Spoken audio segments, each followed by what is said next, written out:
राम नाम पर। राम जी जब समुद्र किनारे आ गए, आगे आप कथा सुनेंगे, तो नल और नील नाम के दो बंदर हैं जो पत्थरों पर राम राम लिख देते हैं तो समुद्र में पत्थर तैरने लगते हैं। और नल नील ने ऐसा किया। और जब नल नील ने ऐसा किया, आगे कथा आएगी लेकिन हम आपको समझाने के लिए अभी बता रहे, जब नल नील ने ऐसा किया तो ब्रेकिंग न्यूज बनी लंका में। बोले क्या? लंका में बताया गया कि एक बंदर आया था, वो जला गया। अब अनेक बंदर जुड़े जिन्होंने पानी के ऊपर पत्थर तैरा दिए। अब आपस में सब विचार करने लगे कि बंदर जब इतने चमत्कारी है कि पानी पर पत्थर तैरा रहे और कहीं वो लंका में आ गए तो वो पत्थर बरसवा बरसवा करके हमारे दादा परदादा मर जाएंगे, बच नहीं पाएंगे। अब क्या किया जाए? तो जितने सैनिक राक्षस थे सब राक्षस जुड़कर रावण के पास गए और बोले आज से हम तुम्हारी पार्टी से इस्तीफा दे। रावण बोला क्यों? बोले तुम्हारी पार्टी में रहना ही क्या, मरना ही है। कुछ लोग हैं के लोग गए, हम पार्टी बदल रहे। क्यों? अरे तुम्हें हारना है ही है, मरना है ही है, कौन अपने प्राण त्याग है, हम तो दूसरी तरफ जा रहे हैं। रावण बोला क्यों?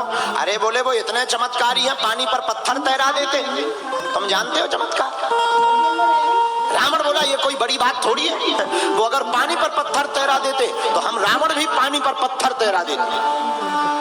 तो प्रजा बोली हम ऐसे नहीं मानेंगे, करके बताओ, डेमो दिखाओ। बातें बहुत हो गई, करके दिखाओ। रावण बोला कल आ जाओ। अब पूरी लंका की प्रजा दूसरे दिन समुद्र किनारे, रावण भी गया।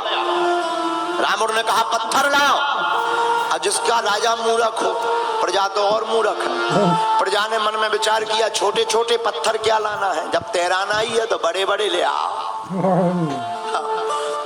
राक्षस भी इतने मूर्ख, 5-5 10-10 किलो की नहीं, आधो पहाड़ ही उठा ले आए। ले तैराना ही है तो यही तैरा के बता, मंत्र ही लगाना। रावण को पसीना आवे, बार बार पसीना रावण पहुंचे। क्या बात है? रावण बोला गर्मी है। रावण ने कहा, सोचा छोटे मोटे पत्थर होते तो हाथ लगा के ट्रिक दिखाकर तैरा सकते थे, अब ये तो बड़े बड़े पत्थर ले आए, अब ये कैसे तैरेंगे। रावण को जितने श्लोक आते थे उतने श्लोक जटाटवी गलज्जला जितने आते थे सब गाए। लिया पत्थर, पत्थर लिया, पेंट मंगवाया, पेंट से पत्थर पर लिखा रावण, और जैसे ही पानी में डाला सोई पत्थर नीचे डूब पड़ गया। प्रजा बोली ले वो निकल आया चमत्कार, वो डूब गया पत्थर। चलो चलो चलो चलो चलो वापस चलो, वापस चलो, पार्टी छोड़ो, पार्टी छोड़ो, त्याग पत्र देना। रावण बोले रुक जाओ, और रावण के ही सामने पत्थर डूब गया। रावण का दिमाग खराब, रावण ने अपना कपड़ा निकाला, पसीना पोंछा और रावण ने मुंह नीचे डाला और पता नहीं क्या बुदबुदाया, और जैसी बुदबुदाया और तत्क्षण वो पत्थर पानी में ऊपर आ गया।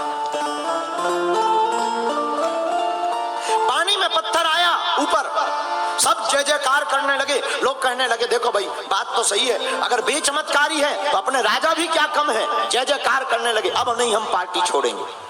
लेकिन रात को मंदोदरी ने पैर दबाते दबाते अपने पति रावण से पूछा, देखो बाहर कितने भी बड़े नेता बन जाओ, घरवाली को पता होता है कि कितने लेवल के नेता हो।